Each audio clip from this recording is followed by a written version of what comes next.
It's your birthday today, Marga. We have received the 7th and final member.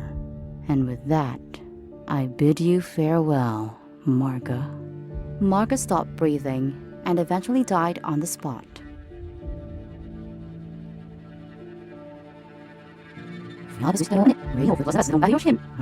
Marga, then 10 years old, was helping her mom and grandpa move out of their childhood home. 9 months ago, her grandma passed away, leaving her grandfather with only his pension to support the family. The antiques that Marga's grandparents had accumulated over the years required careful packing and transport, particularly that old and rusty mirror. Marga's grandpa arrives and tells them that breaking a mirror brings bad luck for 7 years, and if somebody should break the mirror, they will suffer the most horrific fate imaginable in hell. Marga's mother told her not to listen to her grandfather because superstition is nonsense. While Marga ran around and played, her parents and grandfather persisted in finishing off the moving process. Marga's attention was always drawn back to the mirror in the living room, no matter where she was in the home or how far away she was playing. But Marga was careless. She accidentally dropped the antique mirror and watched it break before her eyes. She gazed with anticipation as the glass cascaded from the frame like a waterfall of crystal, but her delight quickly turned to fear. Marga picked up a broom and a dustpan and tidied up the shattered glass. As she ascended the stairs, she poured the mess upon the frame. Marga reached the edge of the thick rug once she reached the empty packed attic. She dug out the shattered mirror from under the rug with ease. She hoped and prayed that her mother and grandfather wouldn't be able to discern the difference when she laid the rug down, as she herself couldn't. As if nothing had occurred, she strolled back downstairs to resume her games. In the end, after her mother finished packing their things, she recalled something. "Dad, what happened to the mirror?" She questioned her dad in bewilderment. What could have possibly happened to it while it was right there? When confronted, Marga lied and told her mom and grandpa she didn't know anything. Marga was an expert liar who never got caught. Her grandparents were so worn out that they didn't bother to investigate anymore. In any case, it was just one less thing to pack. And the mirror was an old, ugly one that nobody liked anyhow. So what was the harm in not worrying about it? After a year or so, Grandpa moved into a new house and nobody remembered the event with the mirror. Marga's 11th birthday was coming up. There have been a few peculiar occurrences since then.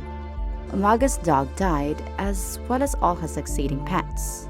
She never had a pet alive for more than a week. Another peculiar phenomenon was Marga's mom's health. She suddenly fell ill and developed all sorts of sicknesses. On the day of Marga's birthday, her phone rang. "This is the start of 7. A mysterious voice warned them. Her mother thought it was a prank call, so she hung up the phone. The phone then rang once more, and the man on the other line reported that Marga's dad died in a car accident. Marga's mom was hysterical. There was no hope left for her. That year, plants around the house withered and died. Even wild grass didn't get a chance to live on the lawn. There were no insects, molds, nothing. The house was a barren wasteland. Even fresh vegetables dry out the moment they are brought inside, especially near Marga. There were sad events all throughout that year, but then Marga turned 12. "This is the 2nd of 7. The menacing voice on the phone said. Marga's mom slapped the phone down on the hook, and within seconds it rang again.